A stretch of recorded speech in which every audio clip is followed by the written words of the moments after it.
Car design and fabrication are big parts of LA car culture. But there's a bigger one they left out: street racing. 50 years ago, hot rodders were openly drag racing in the Hollywood Hills. Jump ahead to 2001, and hundreds lined city streets to watch modified cars go head-to-head. It got so popular and so dangerous, California made street racing a felony. 15 years later, the rise of social media has taken it to another level. Street racing is back and bigger than ever. Yeah.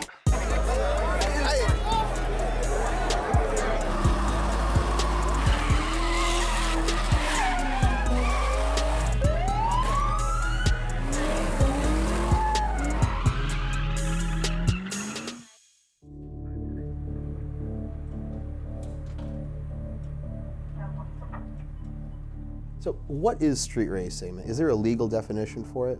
What we see in the city of LA and what we're seeing across the nation is street racing behavior.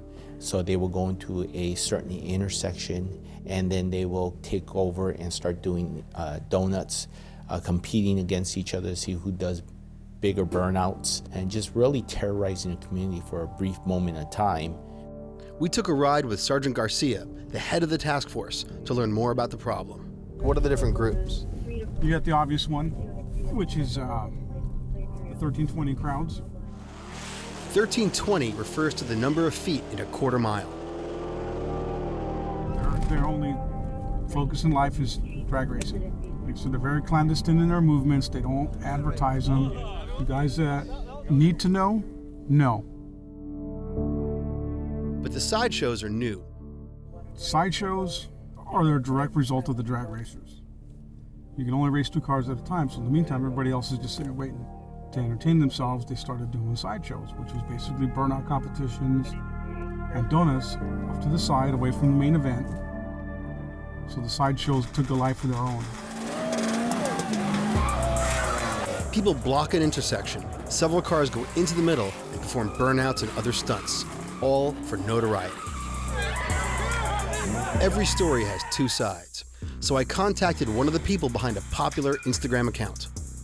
He's been in the scene a long time and could hopefully help me understand this new phenomenon. Street racing and that car scene of the takeovers is totally 2 different things.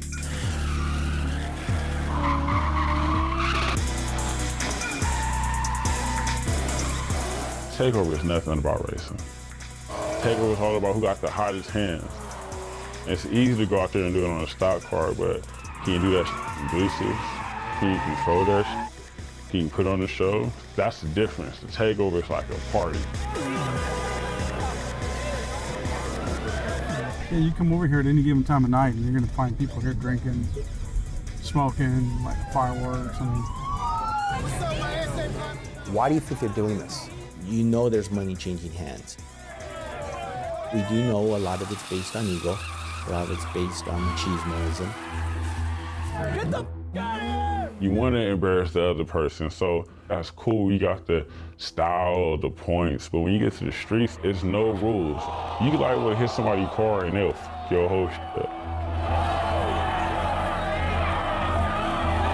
We have had 5 deaths in 2018 related to street racing. It's a minimal amount of deaths compared to the overall aspect of fatalities. You look at how many are street racing, it comes down to less than 1%. But then street racing activity is no longer 2 cars driving and racing. It's the terrorism activity that they are posing to the community.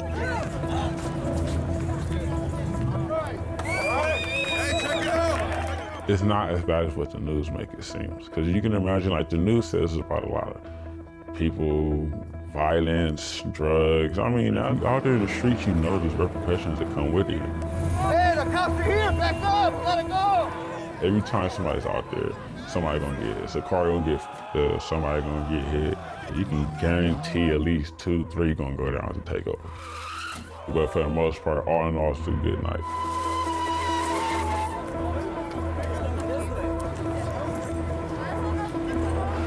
The other issue that we're seeing is the social media aspect, where certain individuals have very big profiles. They got a lot of followers on social media.